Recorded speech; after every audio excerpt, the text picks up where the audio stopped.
Welcome to the video blog. We're here at the T3 PR conference in New York, and I'm with Joe Ciarallo. Joe, welcome to the video blog. Thanks for having me. Great. Now, Joe, like many people I've been talking to lately, also wears two hats when it comes to PR. He's one of the writers, chief writers at PRNewser.com, and also works for the Horn Group. And Joe also was an employee at DS Simon Productions in his past, so he's had a lot of experience and is making an impact today. Joe, you said in your presentation earlier that anything can matter. What did you mean by that? I just meant that, a common client question that people get is, if this blog said something about my company, or should I respond to that, does this matter? And the question is, you could obviously measure blogs or a community site or different social nets based on different metrics and different tools, but what matters can change very quickly. A blog can grow very quickly or gain or lose significance very quickly. So how do you make those decisions of when you should respond or not? Because you make the point that anything can matter. What are the bases, and do you have some specific examples maybe where clients chose not to engage, or when they decided to engage and it was the right or wrong decision?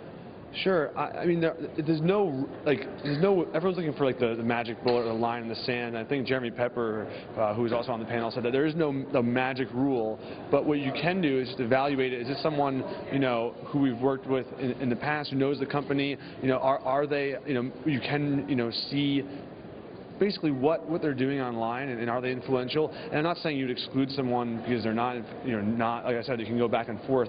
With my clients, I work with a wide variety of clients, and when you have a large company, you try to, engage with as much as possible. When you have a smaller company with a more smaller, maybe a B2B, a very targeted audience, it's a lot easier to engage with that audience, because it could be a very small target audience, and maybe there's 10 bloggers that they've identified that really matter, and they hear that from their sales team, or they hear that from other channels, from analysts, wherever they're hearing that from. So I think it's up to a case-by-case basis on who you want to engage with. There is no real magic bullet. Sometimes we wish there was, right. But you really just have to, be out there, talk to the people, talk to your sort of sphere of influencers, for, I guess, lack of a better term, whether that's analysts, like I said, or customers, and make a decision based off that. Great. So if someone's selling you a magic bullet, advice, be wary. And now I'm going to turn to your other life as a journalist at PRNewser, where you're covering PR industry and trends.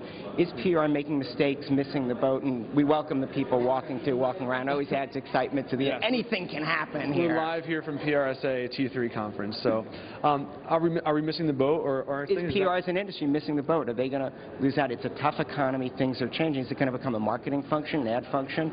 Or will PR really take the lead in social media and integrating it in the There's a blurring campaign? of the lines, right? I mean, with your agency and a lot of agencies, people are doing ad campaigns. People are doing, webinar lead gen campaigns. It's not just media pitching. My friends or just other people I talk to who are in the industry, they hear PR, they think, a publicist. They think that's what they think, and that's part of the industry for sure. But there is definitely a blurring of the lines there. I would argue that with more channels, there's more need for communication, not less need for communication. So you can't just, back in the day, you can maybe go to the Today Show, or and then you're done, okay, and then you get your couple of big hits, and there's a few channels that you can really. Not saying that those channels aren't still incredibly important to reach a mass audience, but now it is obviously it's totally flipped on its head, and a lot of things have changed.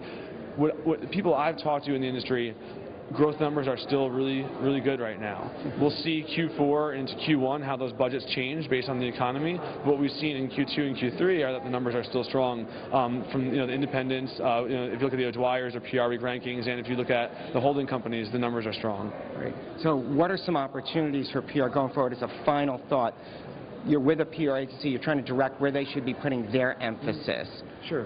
What should they be putting their emphasis on?